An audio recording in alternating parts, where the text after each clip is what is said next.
Salut à tous, on se retrouve donc aujourd'hui pour un tuto sur la téléportation. Donc avec un effet un peu X-Men comme vous l'avez vu. Donc avant que ça commence, je vous invite à vous abonner et à mettre un petit like et à aller dans le petit si c'est pas encore fait pour me proposer le prochain effet. Alors vous aurez besoin d'une vidéo de vous en faisant semblant de vous téléporter et surtout à la fin d'un plan vide. Donc une fois que vous avez ça, on va couper pile au moment, vous voyez, où je donne un coup. Voilà. Après, on va aller au moment où je redonne le coup de l'autre côté. Enfin, là où je réapparais. Voilà. Et on peut supprimer ça. Ensuite, on va venir donc vers la fin, là où je sors. Et là aussi, CTRL D. CTRL SHIFT D, pardon. Et donc, on va placer ça au milieu, comme ceci. Voilà. Et on va le déplacer de 3 frames. Donc, 1, 2, 3. Voilà. Ou 4 même, voilà. Et on fait la même chose de l'autre côté. Donc là on raccourcit à 4 aussi. 1, 2, 3, 4. Voilà. Et une fois qu'on a ça, on va venir donc sélectionner notre fichier vidéo en bas où il y a nous et faire CTRL SHIFT D parce qu'on va en faire un masque après. Et donc pareil avec la fin. Voilà. Une fois que c'est fait, on va donc prendre ce qu'on vient de faire et les placer au-dessus de la vidéo vide. Comme ceci, et du coup on a un truc comme ça. On dirait qu'on disparaît d'un coup et qu'on réapparaît, sauf que nous on veut que ça donne un effet beaucoup plus stylé. Voilà, vous voyez. Donc maintenant qu'on a ça, on va venir donc sélectionner notre vidéo vide et raccourcir. Voilà, donc tout ça on peut l'enlever. Après on va venir donc sélectionner nos 3 vidéos. Oups, non c'est pas comme ça. Ouais, il faut sélectionner en faisant CTRL, j'avais fait SHIFT, voilà. Et là on déplace comme il faut.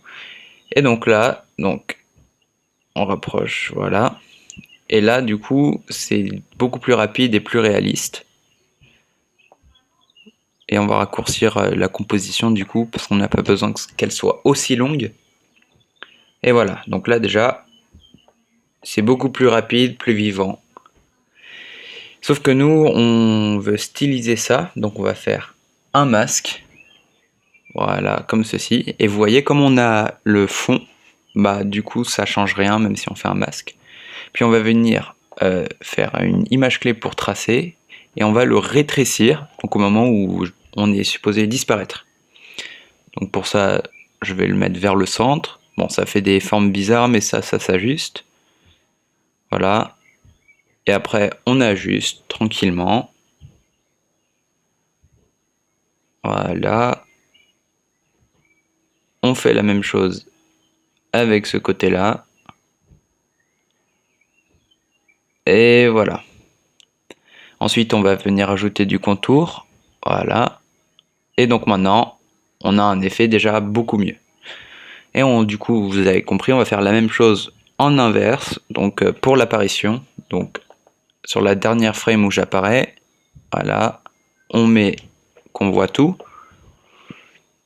Et après, on va venir donc mettre tracer du masque, aller donc à la première frame. Et comme tout à l'heure, on va venir tout mettre vers le centre. Et après, ce qui est bien avec ces masques, c'est que vous pouvez mettre n'importe quel style que vous voulez. Mais sinon, voilà, ça, on réajuste. Donc pour les prochains documents, je vous mets dans la description un lien pour pouvoir les télécharger. C'est simple, gratuit, voilà. Donc une fois que j'ai fini comme ceci, on rajoute du coup le contour en ouvrant ici, voilà. Voilà, et maintenant du coup on a un effet où, voilà, où je réapparais. Une fois que c'est fait, on va pouvoir venir fermer et en faire du coup une précomposition. Et on va tout transférer dedans, voilà. Et maintenant on va venir ajouter du coup les fameux effets dont je vous ai parlé tout à l'heure, de particules. Donc on va le placer au moment où je suis censé disparaître, voilà, juste devant, parfait. Et on va mettre le deuxième, histoire qu'il y ait plus de particules. Voilà, on va un peu décaler. Et comme ça, on devrait être bon. Donc on va baisser l'opacité à peu près 50. Parce qu'on veut pas non plus avoir des énormes trucs bleus. Voilà, donc là, vous pourrez voir beaucoup mieux. Et du coup, ce qu'on va faire, bon, on va quand même décaler un peu. Voilà, c'est mieux. Et on va venir dupliquer donc les deux effets et les appliquer exactement pareil, mais pour la fois où j'arrive, où je réapparais. Du coup, on a besoin d'agrandir comme je suis plus proche de la caméra. Voilà, faut pas hésiter. Et voilà. Et c'est comme ça qu'on fait un magnifique effet de téléportation.